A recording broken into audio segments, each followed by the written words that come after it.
Går det att odla grönsaker i en lägenhet? Och i så fall hur lång tid tar det? Blir de bra? Går det att använda? Kan man bli nästintill självförsörjande? Ja, det är det vi ska ta reda på i denna kanalen. Hej och välkomna till Odla mat hemma med mig. Jag heter Bosse och jag har egentligen ingen som helst erfarenhet av att odla innan. Det lilla jag har odlat är lite potatis ute på balkongen. Jag har odlat tomater i fönsterkarmen. Det är väl i stort sett sallad har jag också gjort ganska mycket faktiskt. Men det vi ska börja med idag det är att sätta sättlök i balkonglåda och se ifall det blir någonting av det. Så det är bäst vi startar. Naturligtvis låg min kamera av när jag skulle filma sättlökarna eller sättningen av lökarna. Så att vi får göra så här. Här har jag planterat 7 stycken sättlökar. Så får vi se vad som händer med dem. I nästa balkonglåda här har jag sått ska vi säga 6 lökar har jag sått. Det vill säga att jag gjorde 6 hål, stoppade i 4 frön i varje. Täckte över och sen vattnade jag. Och utöver det, det vill säga jag ska ta er igenom lägenheterna.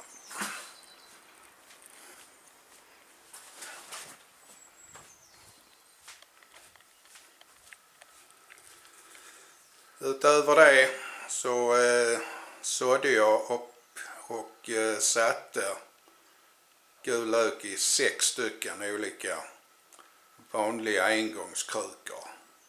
Så får vi se om det tar sig. Så, då får vi se om jag har lyckats få rätt på kameran. Idag är det måndagen den 25 april 2022. Sättlökarna beräknas ta 8 till 10 veckor vilket innebär att de bör vara färdiga till runt midsommar. Alltså i slutet på juni. Medan frösådden beräknas ta cirka 2 månader längre. Jag kommer att återkomma till detta här så fort det händer någonting. Så ni behöver inte vara oroliga för att jag ska försvinna, det gör jag inte. Jag har även ett par andra idéer som jag tänkte jag skulle ta och genomföra. Men vad det är för någonting kan jag inte gå in på idag eftersom jag inte är riktigt färdig med vad det ska bli för någonting. Vad jag kan göra däremot är att visa runt det lite grann i lägenheten så att ni får se vad det är för växter jag har och vad jag har sått och så vidare. Så följ med. Detta är i köket. Jag har en hörnlägenhet som vetter öster, söder och väster. Och detta här är österläge så att här får man morgonsol.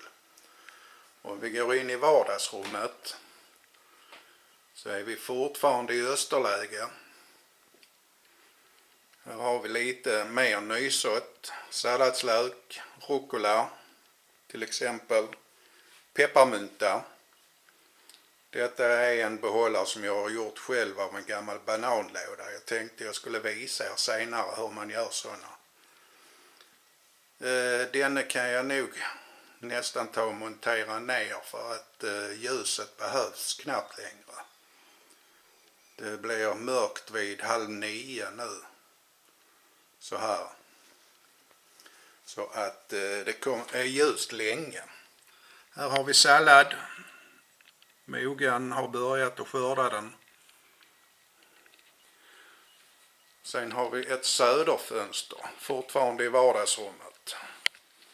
Här har jag en tomatplanta som snart ska planteras om. Och den ska då sättas i den här större krukan. Och jag ska bygga upp en bur av ett stängsel som jag har köpt. Smultron. Alltid gott med smultron. Det kommer inte bli så där jättemycket men att springa och småplocka av det är inte helt fel. Ännu mer sallad. ännu mer rucola som är nysådd och lite persilja. Det är i vardagsrummet. Om vi då går ut på balkongen där resten av plantorna står.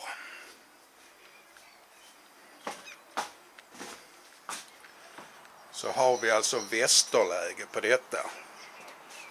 Och här har vi först och främst en liten test. Går det att odla morötter i gamla mjölkförpackningar.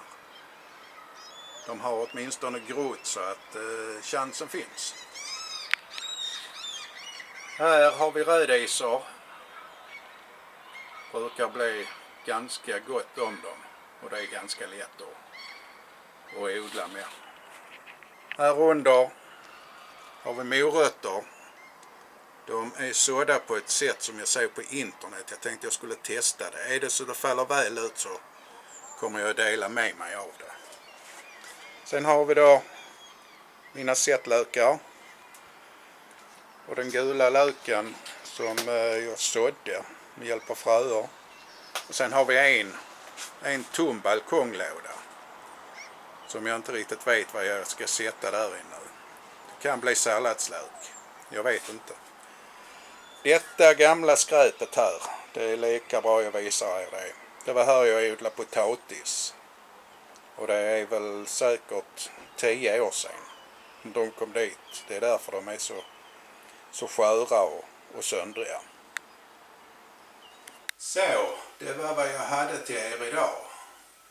Jag kommer att komma tillbaka och rapportera lite grann om hur det har gått. Lite grann om vad jag tänker att göra i framtiden. Det ska fortsätta. Vi får väl se hur mycket jag klarar av att odla. Jag tror definitivt inte att jag kommer att bli självförsörjande. Men det finns ju faktiskt chans att man kan bli det på något. Sallad till exempel har jag inte köpt på länge nu. Och jag ska gå igenom hur jag gör för att kunna ha sallad året runt. Men det ska ha tack för att du tittade. Så hoppas jag att du återkommer. Hej då!